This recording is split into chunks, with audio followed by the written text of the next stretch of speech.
সম্মানিত গ্রাহক, আসসালামু আলাইকুম।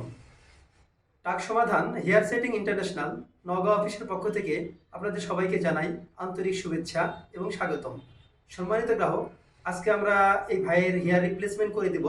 এটা ক্লিপ সিস্টেম, এটা খুলে ইউজ করতে হয়। তো আপনারা আমাদের সাথেই থাকবেন, আমরা এটা কেমন করতে পারি।